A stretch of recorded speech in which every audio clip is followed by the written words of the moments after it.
We have a lot of WNBA players who are not in the WNBA right now. We have a lot of WNBA players who are actually over in Europe.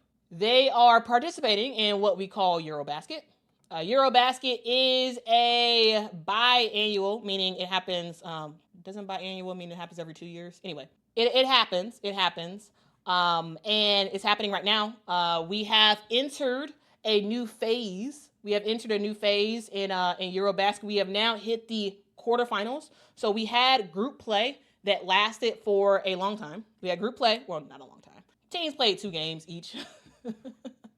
Teams played a couple games each. And now we have where we stand right now, which is the quarterfinal stage. So making it to the quarterfinals, which means that some of the other players that did not make it to the quarterfinals is coming back home or coming back to the United States to play in the WNBA.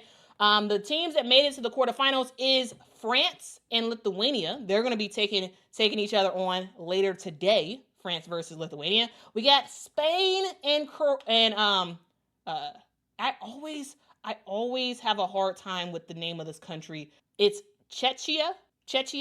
We got Spain versus Czechia.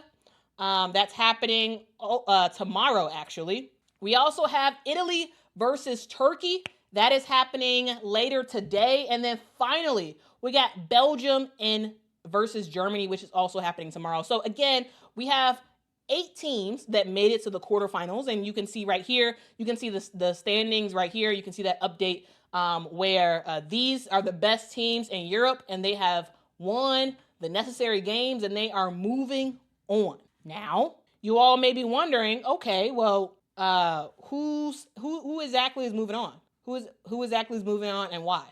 Well, EuroBasket, we see 3 games happen. They started with 4 groups. Group A, Group B, Group C, and Group D. And teams had to play the other 3 teams in their group. Okay? So Group A had 4 teams, Group B had 4 teams, Group C had 4 teams, Group D had 4 teams, and each of the 4 teams played the other 3 teams in their group. After that play was over, then we saw the points spread happen, right? So France went 3-0, never lost for France, and so they had 6 points at the end of the group standings, right? Turkey, they did lose. To Greece, actually, and they only had 5 points. So 6 points. France, they never lost, and Turkey, they lost 1 game. Actually, no, I'm sorry.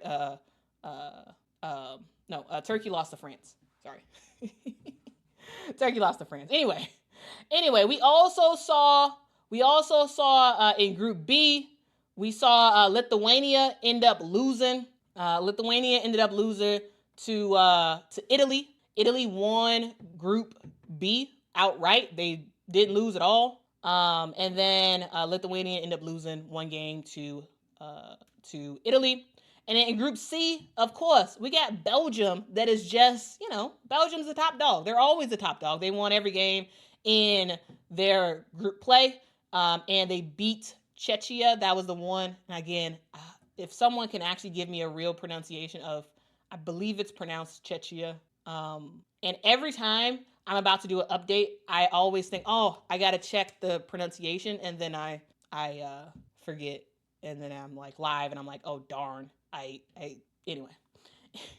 Anyway, Belgium is continuing to rock and roll. You got Emma Méziane, you got the 2 Julies. You are doing well, and they won their group. And then we also have Spain, who won Group D outright, and Germany ended up losing 1 game in group play, which meant they lost to Spain. Okay, so that's where we're at right now. That is the update. The update is that EuroBasket is over for some teams. It is over for some teams. We came into EuroBasket with 16 nations. 16 nations competing to be the top dog in EuroBasket. Remember, the reigning champs is Team Belgium. Team Belgium is the reigning champ, and the coach that got them to win the championship in the last EuroBasket is actually Rasheed Méziane, who is the current head coach of the Connecticut Sun. All right. So yeah, that's what's happening there. We'll see as EuroBasket continues. Again, it continues later today into tomorrow, where we will see the quarterfinals take place. And then after that, we will kind of continue to chuck along and see who ends up making it to the semifinals. Now, I do want to give a random prediction. We'll see if I'm right, but my predictions to who I have making it to the next round is in terms of France versus Lithuania, I have France winning. So I have France winning today, winning today and going to the semifinals. I also have between Spain and Czechia, I have Spain winning that game and also advancing to the semifinals. Between Italy and Turkey, I kind of got Turkey winning that game. And when it comes to Belgium and Germany, I think that's going to be a fun drag out fight. But ultimately, I think Belgium's going to win. So yeah, those are my thoughts. Those are my thoughts. Okay. I am curious to hear what you all have to say. Do y'all have predictions about who y'all think is gonna make it where? I'm curious to hear what you all have to say.